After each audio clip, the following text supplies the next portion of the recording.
Exit poll के आंकड़े सामने आए। तेलंगाना का मतदान खत्म हुआ और इधर हर टीवी चैनल पर किसी न किसी सर्वे एजेंसी, एग्जिट पोल एजेंसी के सहारे वो आंकड़े सामने रखे गए, जिसके जरिए ये अंदाजा लगाया गया, ये अनुमान लगाया गया कि किस राज्य में किसकी सरकार बनने जा रही है, कितनी सीटें मिलेंगी, कितना वोट प्रतिशत मिलेगा। हर बार से ज्यादा इस बार एजेंसियों ने एग्जिट पोल किया। एक्सिस माई इंडिया हो, सी वोटर हो, जन की बात, CNX, ETG, मैट्रिक्स, तमाम एजेंसियां उतरी और उन्होंने किसी न किसी टीवी चैनल के सहारे अपने एग्जिट पोल को सामने रख दिया। न्यूज चैनल ने उसे प्रसारित किया। लेकिन जिस तरह के आंकड़े रखे गए, जिस तरह से सीटों का प्रेडिक्शन किया गया, वो समझ से परे। न सिर्फ मतदाता के लिए बल्कि सियासी पार्टियों के लिए भी अब ये आंकड़े एक पहेली बन गए और खुद न्यूज चैनल भी किसी सर्वे एजेंसी के जरिए दिए गए आंकड़ों को लेकर संदेह में। आंकड़े इस तरह के हैं कि हर दल को खुशी मिली है, कोई नाराज नहीं है।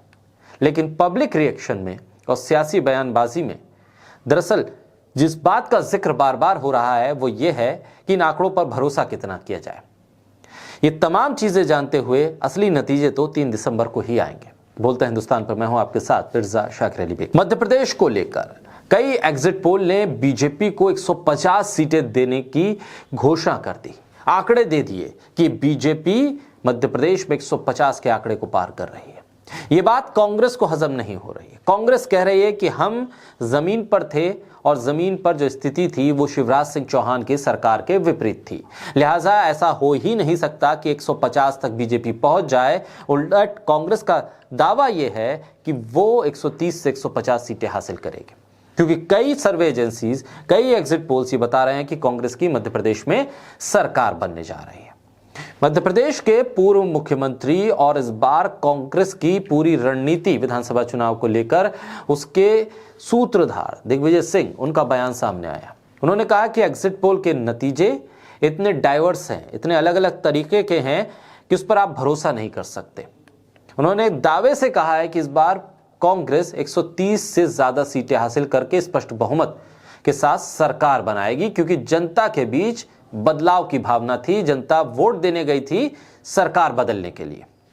कमलनाथ, पूर्व मुख्यमंत्री मध्य प्रदेश, उनका भी बयान आया। उन्होंने सीधे तौर पे कहा कि देश विजन से चलता है, टेलीविजन से नहीं। इसलिए एग्जिट पोल पर भरोसा नहीं, क्योंकि एग्जिट पोल में कांग्रेस पार्टी की सरकार कई एग्जिट पोल में बन रही है, कुछ एक में इसका उलट है। लिहाजा हमें काउंटिंग पर ध्यान देना होगा, उस पर निगाह रखनी होगी, कहीं हमारी नजर मतगणना से भटक ना जाए। एक एक वोट गिनना है।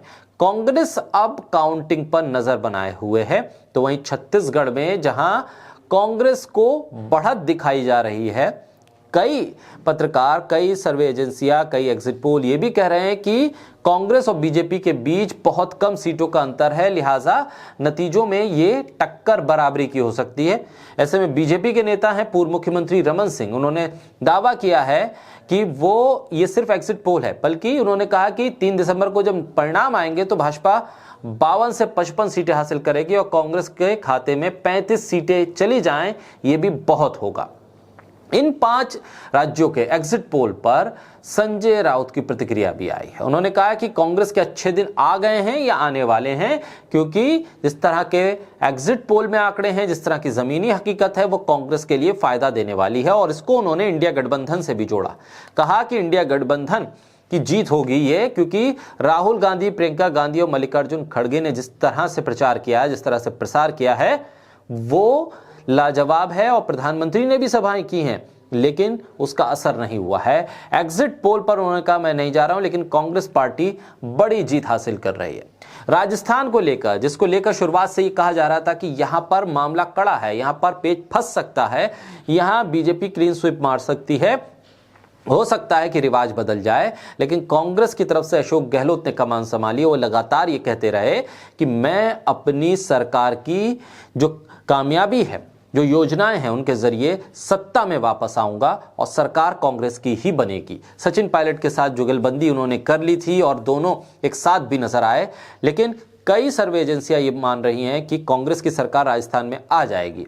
और एक तबका एग्जिट पोल का ये भी है जो ये बताता है कि बीजेपी के लिए राह बहुत आसान है राजस्थान की, वहां पर रिवाज पर लोग वोट करेंगे। लेकिन आंकड़ों के लिए, असल नतीजों के लिए 3 तारीख का इंतजार तो करना पड़ेगा। तेलंगाना में भी यही हालात हैं। तेलंगाना में जहां कांग्रेस क्लीन स्वीप कर रही है, इस बात को तमाम सर्वे एजेंसी मान रही हैं और ये कांग्रेस के नेताओं के बयानों में भी झलक रहा है। कांग्रेस के नेता इस बात को लेकर अब आशंकित है कि कहीं विधायकों की खरीद फरोख्त ना हो जाए, इसलिए उसका इंतजाम भी वो करने की तैयारी में है, हॉर्स ट्रेडिंग से अपने विधायकों को बचाने की तैयारी में। बहरहाल चुनावी प्रतिक्रियाएं भी आ रही हैं, पत्रकारों की प्रतिक्रिया भी आ रही है। 3 तारीख को ही असल नतीजे सामने आएंगे जब मतगणना की शुरुआत होगी।